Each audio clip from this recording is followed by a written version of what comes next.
आपण रेसिपी 2 बघतोय व्हिडिओमध्ये. ह्या शेवंड्या या मार्केटमध्ये जाऊन छानपैकी कट करून आणलेल्या आहेत आणि एका शेवंडीचे 2 पीसेस केलेले आहेत. कारण आपल्या शेवंडीची साईज केवढी होती तर बघा एवढी होती आणि आपण कोळणीकडून ह्याचे 2 पार्ट करून आणलेत. बघूया दाखवा कसे काय केलेत ते.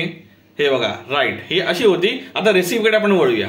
नदीची मच्छी किंवा कुठची म्हणा छानपैकी स्वच्छ करून घेऊया, क्लीन करून घेऊया.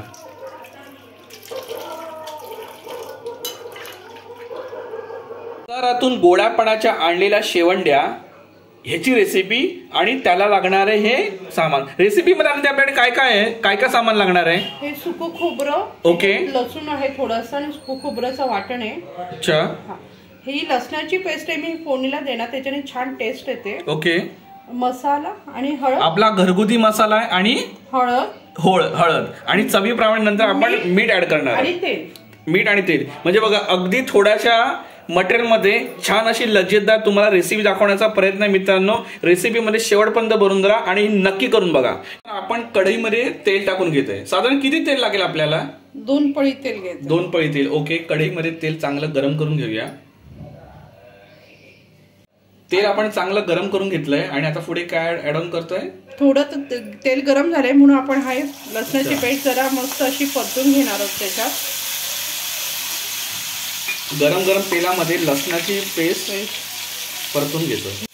ही जरा छान परतून घ्यायची म्हणजे याचा जो कच्चा वास असतो उग्र असा तो निघून जातो. ओके, लसणाची पेस्ट परतून घेतोय, चांगलीशी तेलामध्ये गरम करतोय, बघू शकता तुम्ही. आता ही पेस्ट मस्त परतून झाले. आपण आता याच्यात खोबऱ्याचं वाटण टाकूया. हे सुकं खोबऱ्याचं वाटण आहे बरोबर. Just to repeat, just to note it down, हे सुकं खोबऱ्याचं वाटण. अरे वा वा, छान. चांगलं घोळून घेतलं जातं, मिक्स केलं जातं. हे थोडं जरा परतावं लागतं. साधारण थोडंसं लालसर होईपर्यंत जर ते परतवलं त्याचा अजून छान टेस्ट येते. थोडं लालसर करायला म्हणजे आपण म्हणू शकतो की चांगलं परतवलं गेलंय आणि रेडी झालेलं आहे. ओके, नोट करून घ्या. लसणाच्या वाटणामध्ये सुकं खोबऱ्याचं वाटण चांगलं परतून घेतलं जातं गॅसवरती तेलामध्ये. Okay, very important step. चांगलं परतून झालेलं आहे. पुढे बघूया. त्याच्यात तिखट मसाला, आपला घरगुती मसाला तिखट. किती चमचे? साधारण 2 चमचे. 2 चमचे. तुम्हाला तिखट हवं असेल तर तुम्ही अजून टाकू शकता. ज्याला तिखटची सवय आहे तुम्ही तर ऍड ऑन करू शकता. ओके, पण पाव किलो या फिश साठी आपण 2 ते 2.25 चमचे वापरलाय तिखट मसाला. आता थोडीशी हळद ऍड करून घेऊया. ओके, हळद ऍड करून घेतलेली आहे. आणि आता कोकमाचा आगळ. कोकम असतील तर मग सांगितल्याप्रमाणे कोकम आणि अदरवाईज आगळ. ओके, सुंदर असा चवीसाठी. आणि सगळ्यात इम्पॉर्टंट या रेसिपीमध्ये आपल्याला चवीनुसार मीठ आपण ऍड करतोय बरोबर. चवीनुसार मीठ ऍड करून घेतलंय. बघा, सिंपल सोपी रेसिपी आहे, पण ज्या टिप्स तुम्हाला सांगितल्या आहेत त्या प्लीज मंडळी लक्षात ठेवून घ्या आणि त्या फॉलो करून मस्तपैकी छान असं थपथपीत तुम्हाला शेवंड्याचं, नदीच्या माशाचं कालवण अनुभवलं. आणि काय मित्रांनो सांगू, काय लज्जतदार बनेल ना. लक्षात ठेवा, ट्रेड अँड टास्टेड नक्की करून बघा. तुम्हाला आपले हे व्हिडिओ असे आवडत असतील रेसिपीचे तर मला कमेंट करून नक्की सांगा. तसेच आपल्या चॅनलला सबस्क्राईब करायला विसरू नका. ओके, तर आपण रेसिपीमध्ये छान बेशी कालवण असं एकजूट करून घेतलेलं आहे. आता आपण हे थोडंसं ताट ठेवून एक साधारण वाफ करू म्हणजे ते छान खोबरं शिजलंही जाईल आणि त्याला साईडने असं थोडंसं तेल सुटेल. ओके, ताट ठेवून जरा शिजवून घेऊया गॅसवरती. ओके, तरी साधारण किती वेळ आपल्याला ठेवावं लागेल हे? आणि हे जेव्हा आपण ताट ठेवतो तेव्हा गॅस बारीक करायचा, नाहीतर सगळं करपेल. ओके, थोडंसं आता पाणी ठेवू. सगळ्यात इम्पॉर्टंट टिप्स, एकदम बारीक मंद गॅसच्या ज्योतवरती आपण हे कालवण करायला चेक करून घेऊया. हा, आता मी हे ताट साईडला करते. तरी आपण साधारण किती वेळ ठेवलं होतं हे? 2-3 मिनिटं. जास्त नाही, मोजून 3 ते 4 मिनिटं आपण हे शिजत ठेवलं होतं. आणि बघा असा काय कलर येतो वाटणार. आणि हे असं मस्त साईडला असं तेल सुटलंय. हो, या बघा असं तेल सुटलं म्हणजे आपली रेसिपी योग्य डायरेक्शनला चालली आहे. म्हणजे हे लक्षात घ्या. ओके, रेसिपीने आपण पुढे सरकूया. आता काय करायचं आपल्याला? आता मी हे ज्या शेवंड्या आहेत नदीचा मासा शेवंडा त्या आपण या कालवणामध्ये ऍड करून घेऊया.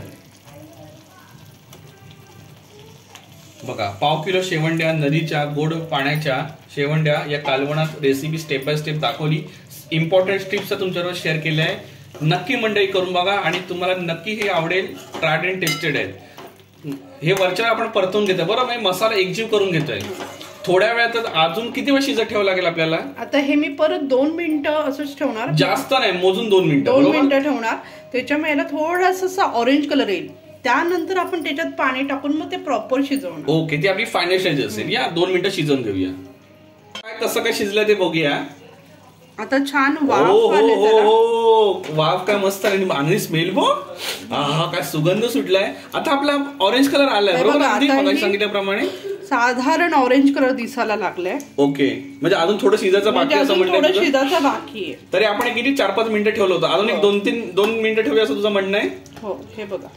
अच्छा, जरा झूम करून दाखवतो मित्रांनो. बघा, हा हा हा हा ऑरेंज कलर. ओके, जरा एक 2 मिनिटं ठेवूया आणि 2 मिनिटात तुम्हाला भेटतो. या जरा थोडं शिजवून घेऊया. चला फ्रेंड्स, बघूया आपण. आहा, यस, ही आहे आपली गोड्या पाण्याची शेवंड्याचं कालवण. जसं म्हटल्याप्रमाणे बघा, ऑरेंज कलर आलेला आहे बरोबर नंदी.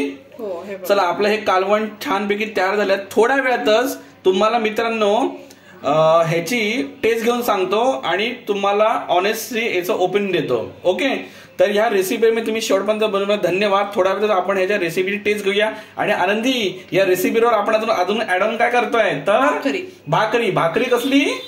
बाजरीची भाकरी. हे कॉम्बिनेशन तुम्ही नक्की ह्या रेसिपीवर ट्राय करा आणि काल लज्जतदार असं तुम्ही जेवण, मस्त चमचमीत जेवण, आणि मला तुमच्या प्रतिक्रिया कळवा. ओके, तर आपण थोड्या वेळात भेटूया. मस्तपैकी कसली भाकरी म्हणाली आपण? बाजरीची भाकरी. या कालवणाबरोबर आपण खाताना आपण टेस्ट करून दाखवू. आता छानपैकी आपण कालवण बघितलं शेवंड्यांचं. ओके, त्याच्याबरोबर आपण आता भाकरी खाणार आहोत. ओके, भाकरी कुठची? बाजरीचं पीठ. बाजरीची मस्त गरमागरम भाकरी बनताना आपण बघूया. चला या. आता स्टार्टिंगला मी याच्यात चवीपुरतं मीठ बाजरीच्या पिठामध्ये गरमागरम पाणी टाकून चांगलं मळून घेऊया. ओके, खूप गरम नाही आहे, साधारण कोमट पाणी आहे. त्याच्याने काय होतं, बाजरी तुमची जी भाकरी आहे ना ती हे होत नाही, कडक नाही होत, मऊ राहते शेवटपर्यंत.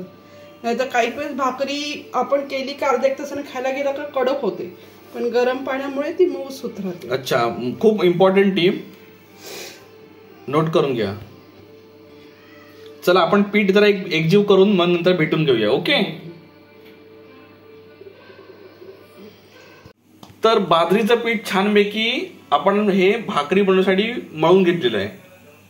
आता आपण थोड्या वेळातच ह्याच्या भाकऱ्या आणि आपलं जे आजची रेसिपीच आहे तो मेनू पूर्ण आपल्या सबस्क्रायबर फॅमिली मंडळींना दाखवू आणि कशी काय त्याची टेस्ट आहे तेच आपण त्यांना त्याचा अभिप्राय देऊया. आपण भाकरी थापायला घेऊया. बाजरीचीच भाकरी का केली? तुम्ही तांदळाची भाकरी पण तुम्ही खाऊ शकता, पण बाजरीची भाकरी कशी थंडीमध्ये पौष्टिक असते, आपल्या शरीरासाठी चांगली असते, पचायलाही खूप हलकी पडते. त्याच्यामुळे मी तांदळाची भाकरी न करता बाजरीची भाकरी केली. अच्छा, सध्या चांगले थंडीचे दिवस आहे, चांगला सुट्टीचा मोसम आहे, घरी सगळी मित्र परिवार एकत्र आलेले आहे. तर आपण ही बघूया. तांदळाची भाकरी आपण मित्रांनो नेहमीच खातो, तर थंड हवेमध्ये शरीराला पौष्टिक अशी आपण कुठची भाकरी बनवतो आनंदी? बाजरीची भाकरी. ओके, रेसिपी जर तुम्हाला नक्कीच आवडली असेल तर तुम्ही नक्की तुम्हाला रेसिपी तर नक्कीच आपली आवडली असेल, तुम्ही व्हिडिओमध्ये शेवटपर्यंत बनवून माझ्या मित्रांनो धन्यवाद. थोड्या वेळातच आपण कशी काय ती रेसिपी झाली, जी टेस्ट कशी काय झाली ती भाकरी बरोबर मी तुम्हाला टेस्ट करून सांगतो आणि माझा तुम्हाला अभिप्राय कळतो. तुम्ही सुद्धा ही रेसिपी करून बघा आणि कमेंट सेक्शन मध्ये तुमच्या नक्की प्रतिक्रिया कळवा. आपल्या व्हिडिओ आवडल्यास व्हिडिओला लाईक करा आणि माझ्या चॅनलला सबस्क्राईब करायला विसरू नका. गरम तवा आहे, तवा मस्त तापलेला आहे, त्याच्यावरती आपण ही भाकरी चांगली शिजवून घेऊया. आणि हे असं वरून पाणी लावायचं, त्यामुळे जे भाकरीला आपण पीठ वापरलंय ते करपत नाही आणि भाकरी व्यवस्थित भाजली जाते. तव्यावर भाकरी टाकली मी आणि आता हे पाणी लावून घेतलंय, कारण का याला पीठ आपण थापताना जे पीठ लावतो तर ते करपू नये म्हणून हे पाणी लावतात. त्यामुळे वाफ पण चांगली येते भाकरीला छानपैकी आणि पीठही करपत नाही. मंडळी आपली बाजरीची भाकरी मस्त गरमागरम तव्यावर शेकवली जाते. आणि तू काय एक महत्वाचा काहीतरी टिप्स म्हणत होतीस, काय म्हणत होतीस? तुम्ही याला साजूक तूपही लावू शकता. साजूक तूप लावल्यामुळे एक चांगली टेस्ट येते आणि एक क्रिप्सी पण येते, म्हणजे भाकरीला साजूक तूप. ओके, त्याने काय होतं तू म्हणाली? छान टेस्ट पण येते भाकरीला आणि क्रिस्पी पण येतो, म्हणजे कुरकुरीत लागते. म्हणजे आपली मंडळी सबस्क्रायबर फॅमिली त्यांच्या आवडीनुसार तुपास बरोबरच ही भाकरी लावून खाऊ शकतात. त्याला असं एक वेगळी लज्जतदार टेस्ट येते. आणि विदाउट तुपाशिवाय ज्यांना विदाउट तुपाची आवडते. ओके, विदाउट तुपा. ओके, ही चांगली एक इम्पॉर्टंट टिप्स आहे. हा भाकरी छानपैकी फुलली आहे. ओके, छान मस्त फुललेली आहे. हा खरंच तोंडाला पाणी सुटलं. कालवण आपलं रेडी आहे. भाकरी बरोबर टेस्ट करून तुम्हाला दाखवतो. चला मंडळी, असं का आपल्या जेवणाचा ताट रेडी आहे. बाजरीची भाकरी, मस्तपैकी कांदा, थंडगार बाहेर वातावरण आहे. आणि आपल्या बरोबर आजचं कालवण आपलं काय तर शेवंड्याचं, नदीच्या शेवंड्या असं मस्त की लज्जतदार कालवण आहे. या जेवून घेऊया. हॅलो फ्रेंड्स, माझ्या चॅनल तुम्ही अजून सबस्क्राईब नसेल तर प्लीज सबस्क्राईब करून घ्या. तसे बेल नोटिफिकेशन आयकॉन इनेबल करा, त्याने तुम्हाला नवीन आलेला व्हिडिओ लगेचच नोटिफाईड होईल. Please subscribe our channel now. Thank you all मंडळी, थँक्यू.